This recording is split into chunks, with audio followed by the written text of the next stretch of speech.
nggak dihukum. Saya nggak pernah diangkat di DKI didenda kan Pak? Nggak pernah di DKI didenda atau dikurung. Ya sekarang lama-lama kita kurung aja 60 hari. Lumayan kan kalau dapat 60 hari denda 1 juta kan lumayan, bonyok lah mungkin.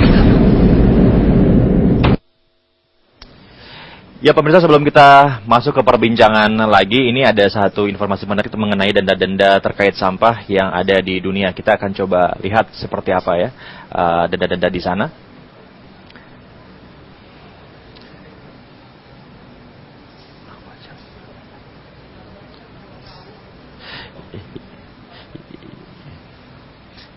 Ya, di sana itu di Hong Kong misalnya untuk membuang sampah sembarangan itu sekitar 1.500 Hong Kong dolar. Ya, dolar Hong Kong. Merokok sembarangan ini juga yang sudah kita punyai ya peraturannya di sana 5.000 dolar Hong Kong.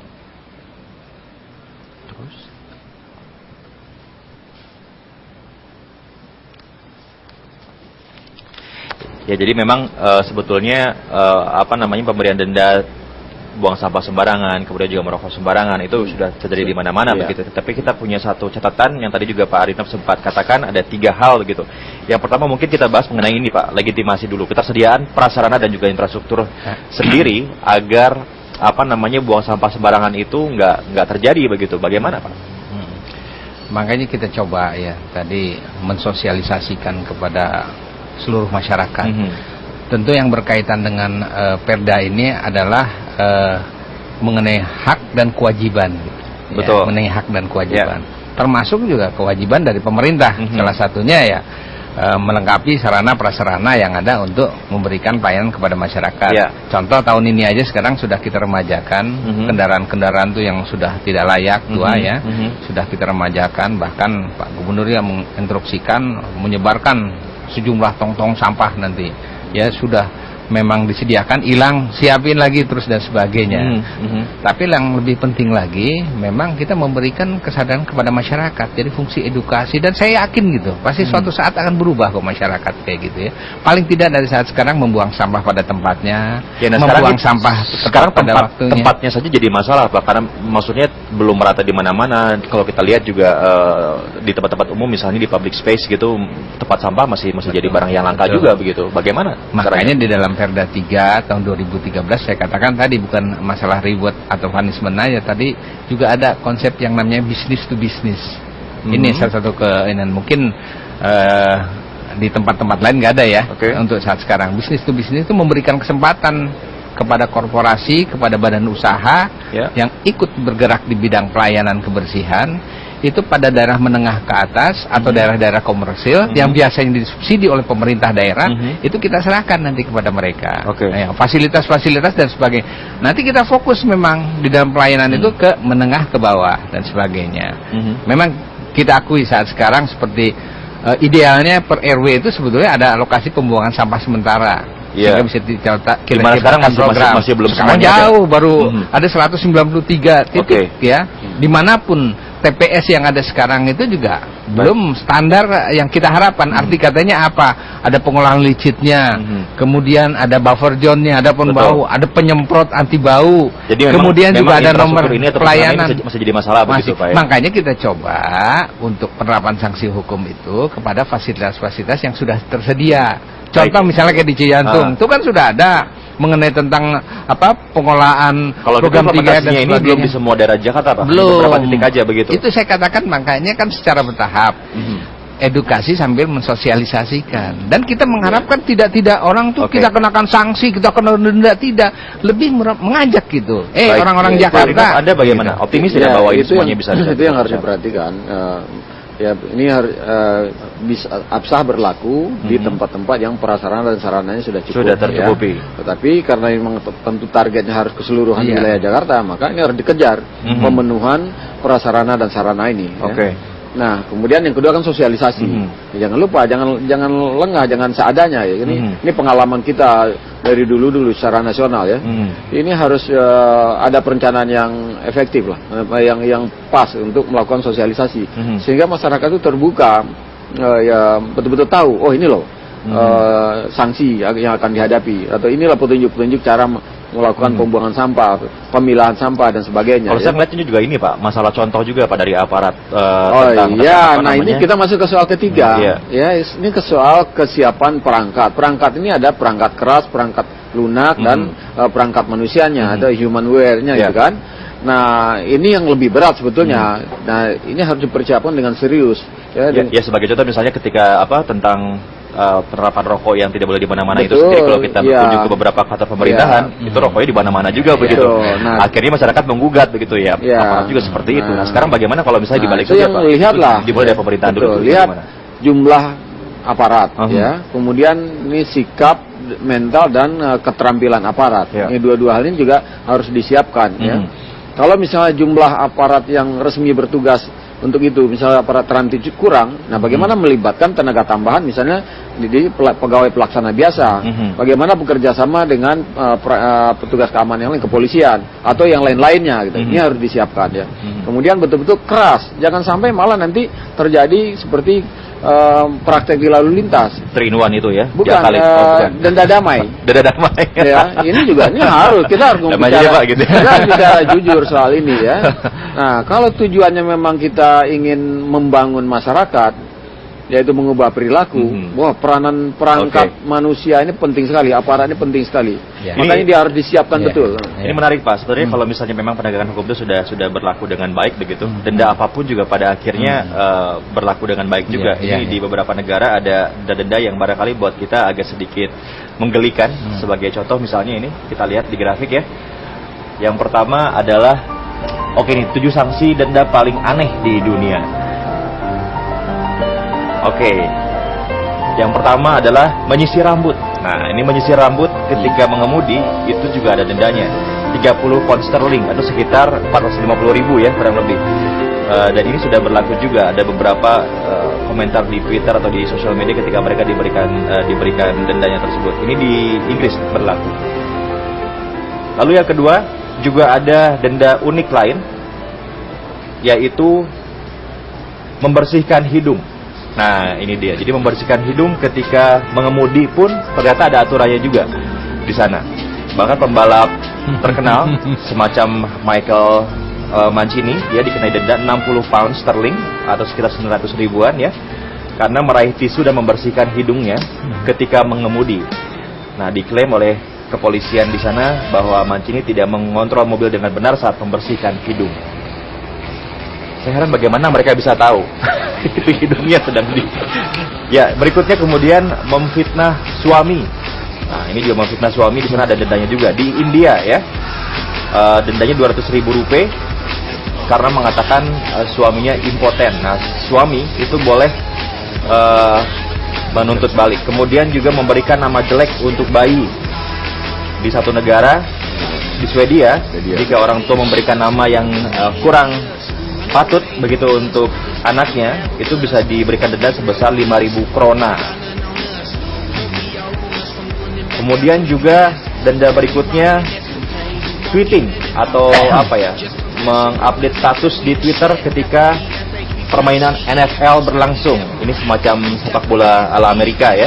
Jadi kalau misalnya sedang berlangsung permainan kemudian pemainnya nge-tweet gitu, itu juga mereka diberikan denda dan tidak kecil dendanya, yaitu sebesar 25.000 US dollar.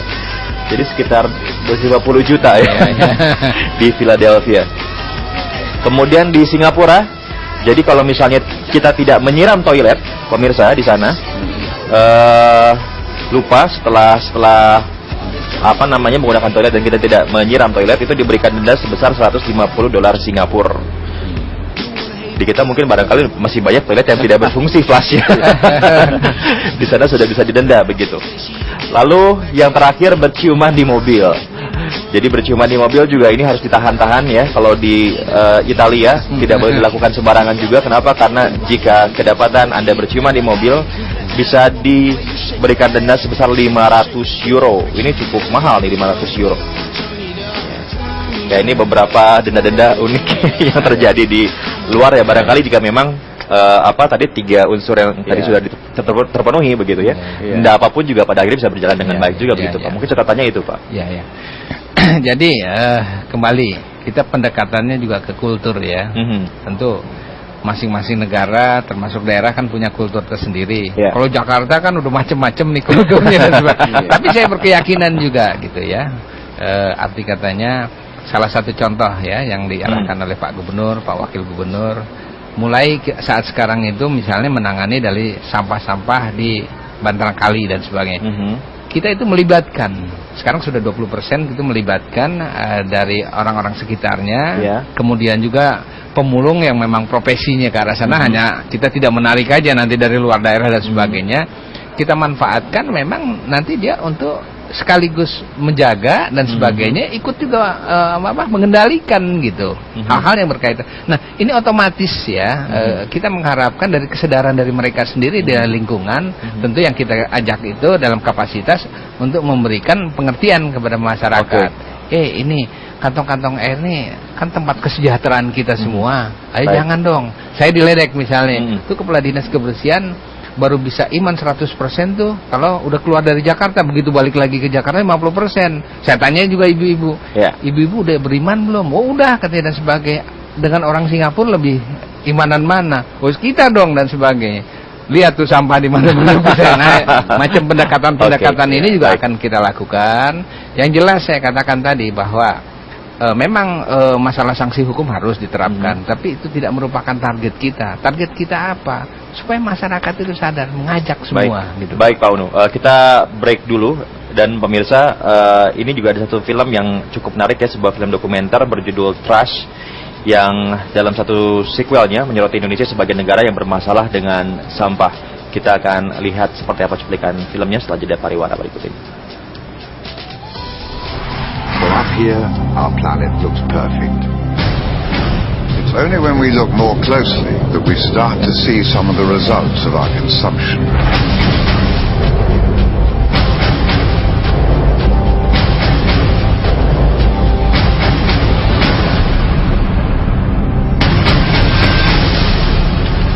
Does anyone know what?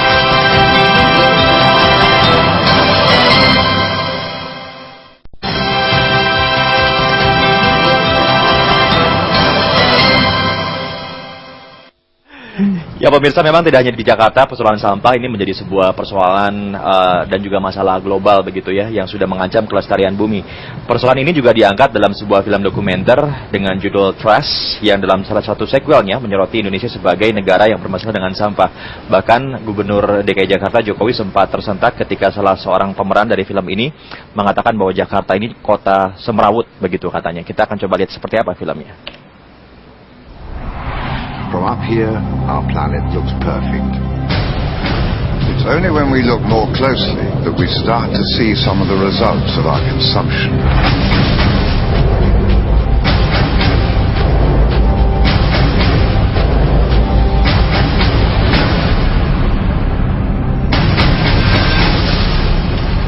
Does anyone know what happens to it all?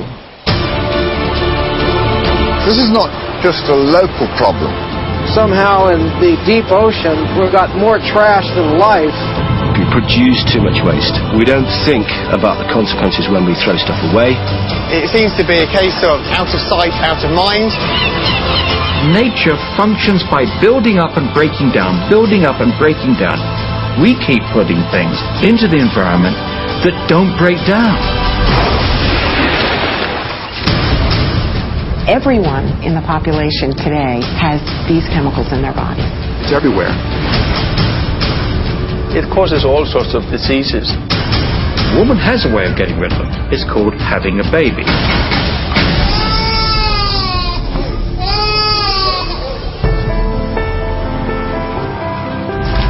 We did it with smoking, the smoking ban. We did it with seatbelts and wearing seatbelts. We did it with drink driving, actually, when that became unacceptable. We need to do this with waste. Perhaps times will change and we will.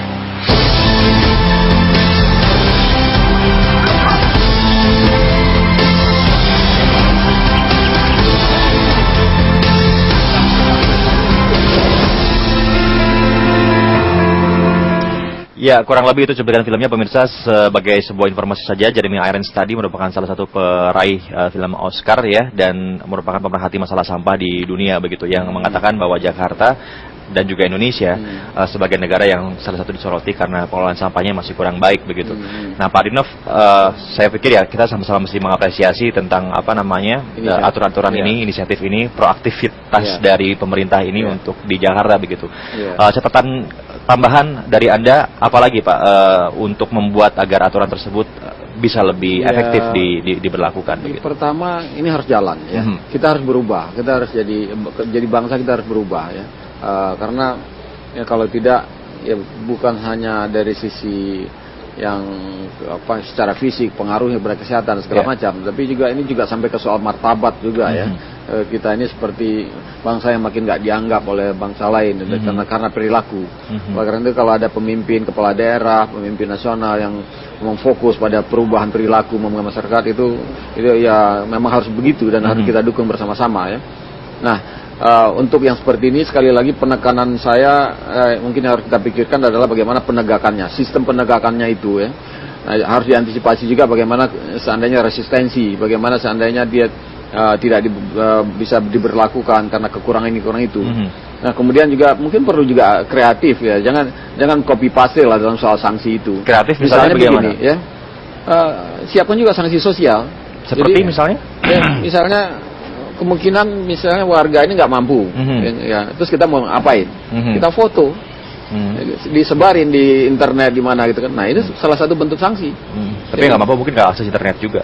Ya nggak apa-apa, lama-lama kan jumlah ini kan memang pengguna internet ini Jakarta nomor 2 di dunia. Artinya jika begitu sanksi itu tidak harus melalui finansial. Tidak, sanksi sosial. Maksud saya adalah sanksi sosial itu penting ya. Jadi kalau umpamanya ya di foto, kalau nggak dimasukin internet, ya taruh di mana. Mungkin perusahaan ini adalah Pak. Kadang-kadang perusahaan kalau bayar 50 juta aja kecil begitu. Tapi kalau misalnya dikatakan sebagai perusahaan yang paling tidak bisa lebih efektif, tidak memperhatikan kebersihan, barangkali bisa jadi penayangan pelaku yang melakukan pembuangan sampah sembarangan misalnya, itu bisa efektif juga. Nanti boleh dikomentarin Pak ya di segmen selanjutnya. Kami akan break dulu, kami akan kembali sesaat lagi.